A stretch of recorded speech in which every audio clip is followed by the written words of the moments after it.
نحمده ونصلي على رسوله الكريم اما بعد فقد قال الله تبارك وتعالى كما ورد في سورة الجمعة اعوذ بالله من الشيطان الرجيم بسم الله الرحمن الرحيم يسبح لله ما في السماوات وما في الأرض الملك القدوس العزيز الحكيم هو الذي بعث في الأميين رسولا منهم يتلو عليهم آياته ويزكيهم ويعلمهم الكتاب والحكمة وإن كانوا من قبل لفي ضلال مبين صدق الله العظيم رب اشرح لي صدري ويسر لي أمري واحلل عقدة من لساني يفقهوا قولي اللهم ربنا ألهمنا رشدنا وأعذنا من شرور أنفسنا اللهم أرنا الحق حقا وارزقنا اتباعه وأرنا الباطل باطلا وارزقنا اجتنابه اللهم صل على عبدك ونبيك ورسولك وحبيبك وخليلك محمد وبارك وسلم وبارك على جميع الانبیاء والمرسلین وعلى ملائکتک المقربین وعلى عبادک الصالحین وعلینا معهم یا ارحم الراحمین آمین یا رب العالمین۔ معزز حاضرین اور محترم خواتین، سیرت خیر الانام پر میری یہ تیسری گفتگو ہے، اس کا عنوان ذرا اچھی طرح نوٹ کر لیجیے۔ اسلامی انقلاب کے لیے مردان کار کی فراہمی۔ انقلاب مرد لائیں گے نا، رجال، مردان کار کہاں سے آئیں گے؟ اور حزب اللہ کی تشکیل و تنظیم اور تزکیہ و تطہیر کا نبوی طریقہ کار علی صاحب الصلاۃ والسلام۔ اب تک جو دو ہمارے خطبے ہو چکے ہیں، پہلا خطبہ کچھ زیادہ بنیادی علمی تھا کہ جو اسلام کا فلسفہ ہے ایمان، اس میں نبوت اور رسالت پر ایمان کا مقام کیا ہے، لاجک کیا ہے۔ دوسرے میں ہم نے بات کی کہ نبوت اور رسالت حضور کی شخصیت میں اپنے تکمیل کے کو پہنچی، اس کے مظاہر کیا ہیں۔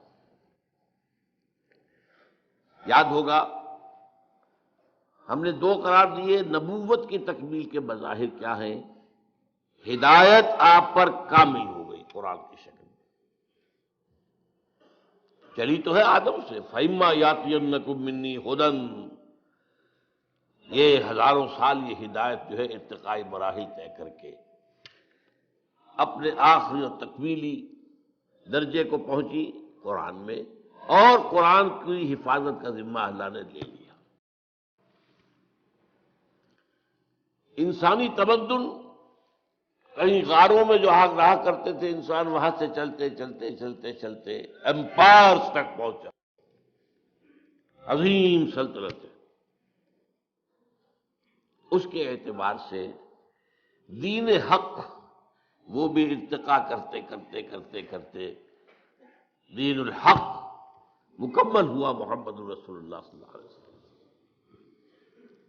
چنانچہ سورہ مائدہ کے الفاظ جو ہے وہ ان دونوں کا احاطہ کرتے ہیں، الیوم اکملت لکم دینکم واتممت علیکم نعمتی۔ نعمت ہدایت ہے، یہ میں نے بارہا بیان کیا ہے کہ اگرچہ ہم کہہ دیتے ہیں یہ صحت بھی نعمت ہے، یہ دولت بھی نعمت ہے، اولاد بھی نعمت ہے، یہ بھی نعمت ہے، وہ بھی، کوئی شے نعمت نہیں ہے جب تک نعمت ہدایت نہ ہو۔ صحت ہے، ہدایت نہیں ہے، بدماش کیا کرو گے؟ گل چھرے اڑاؤ گے؟ معاشرے کے اندر فساد اور گندگی پیدا کرو گے؟ تو یہ رحمت کہاں ہوئی، نعمت کہاں ہوئی؟ دولت ہے اور ہدایت نہیں ہے تو کیا کرو گے؟ جو کچھ آج کل دولت مند کر رہے ہیں، کچھ بیان کرنے کی ضرورت نہیں۔ نعمت صرف ایک ہے، وہ نعمت ہدایت ہے، اس کے ساتھ جو شے ہے وہ نعمت ہو جائے گی، لیکن یہ مجرد اپنی جگہ پر کوئی نعمت نہیں. وہ نعمت ہدایت جو ہے اس کی مکمل ہو گئی. نعمتی الیوم اکملت لکم دینکم واتممت علیکم نعمتی ورضیت لکم الاسلام دینا. دوسری بات جو ہم نے سمجھی وہ کیا تھی کہ رسالت کی تکمیل کا مظہر کیا ہے. وہ تو نبوت کے دو پہلو ہوئے نا. ہدایت دی گئی کامل ہو گئی، دین حق دیا گیا کامل ہو گیا. دس از گیون. یہ تو اللہ تعالیٰ کی طرف دیا گیا. میں نے بتایا تھا نا دو ہاتھ جوڑ کر ایک شخصیت نبی بھی ہے رسول بھی ہے. نبی یہ اینٹینا ادھر ہے آسمان سے وہی لے رہا ہے وہ، اور دوسرا اینٹینا نیچے جا رہا ہے. یہ بوسٹرز کے جو ہوتے ہیں یہ پہنچانے کا ہے، لوگوں تک پہنچانے کا ہے. یہ رسالت ہے. اللہ سے لینا ہے، لوگوں تک پہنچانا ہے. اس پہنچانے کی تکمیل کس کا مظہر کیا ہے؟ نمبر ایک، دین حق کی صرف تبلیغ نہیں، اس کو قائم کرو. اور نمبر دو، یہ صرف عرب پر نہیں پوری دنیا پر قائم کرو.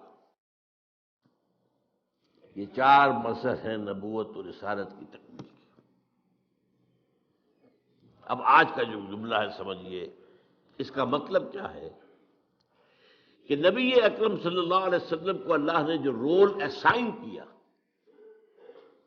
وہ ریولوشنری رول ہے، وہ انقلابی عمل ہے. کوئی نظام کہیں قائم کرنا ظاہر بات ہے اس کے لیے پری ریکوزٹ کیا ہوگا کہ پہلے سے جو نظام ہے اسے اکھاڑ کر پھینکا جائے، ورنہ تو نہیں قائم کر سکتے. نظام دو نہیں ہو سکتے ایک جگہ، مذہب 100 بھی ہو سکتے ہیں، نظام ایک ہی ہوگا. دوسری بات کیا اہم ہے، کوئی جگہ ویکوم نہیں ہے نظام کے اعتبار سے. کوئی نہ کوئی نظام تو ہے وہاں. بادشاہت کا نظام ہے، جمہوریت کا نظام ہے، سرمایہ داری کا نظام ہے، کمیونزم کا نظام ہے، قبائلی نظام ہے، وہ اور جو جاگیرداری نظام ہے. کوئی نہ کوئی نظام تو ہے. فوجی نظام ہے. تو دو باتیں، کوئی جگہ ایسی نہیں جہاں کوئی نظام نہ ہو، اور کسی جگہ پر بھی نیا نظام لانے کے لیے پہلے نظام کو اکھاڑ کر پھینکنا ضروری ہے. اسی کا نام ریولوشن ہے.